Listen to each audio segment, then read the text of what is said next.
அப்படி என்னத்தை தான் சார் கொடுக்குறாங்க துலாம் ராசிக்காரர்? அதாவதுங்க, துலா ராசிக்காரர்கள் நல்ல அன்பை கொடுக்குறாங்க, பாசத்தை கொடுக்குறாங்க, உண்மையான மதிப்பை கொடுக்குறாங்க, நல்ல ஒரு வாழ்க்கையில பந்தம் இப்படி தாயா அப்படின்னு சொல்லக்கூடிய அந்த உணர்வுகளை தன்னிடம் இருந்து ஒருவருக்கு கொடுக்குறாங்க. ஆக அவங்க என்ன வாழ்க்கையில பெரிய எனக்கு என்ன 10 ஏக்கர் பம்பு செட் வேணும்னா துலா ராசிக்காரர்கள் கேட்குறாங்க? கிடையவே கிடையாது.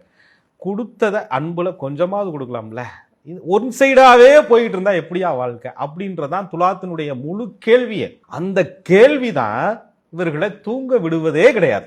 அதனால துலா ராசிக்காரர்கள் அந்த கால்குலேட் மைண்டோட சரி பரவாயில்ல, இதுக்கு மேலேயும் நம்ம கொடுத்துக்கிட்டே இருந்து வாழ்க்கை வீணாகுதோ இல்லையோ, இந்த மனத்தூக்கம் நமக்கு வேணாமே அப்படின்னு சொல்லிட்டு அந்த சூழலில் கூட துலாம் ராசிக்காரர்கள் அந்த பிரிவை ஏற்படுத்தும் போது கூட அந்த எதிரியாக இருப்பவர்களுக்கு எந்த மன அழுத்தத்தையும் கொடுக்காமல் சைலண்ட் மோட்ல போதும் பிரேக்கப் அப்படின்ற விஷயத்த ரொம்ப சென்சிட்டிவா கட் பண்ணாம கொஞ்சம் கொஞ்சமா அப்படியே அப்படியே அப்படியே அப்படியே அப்படியே குறைத்து விடுவார்கள்.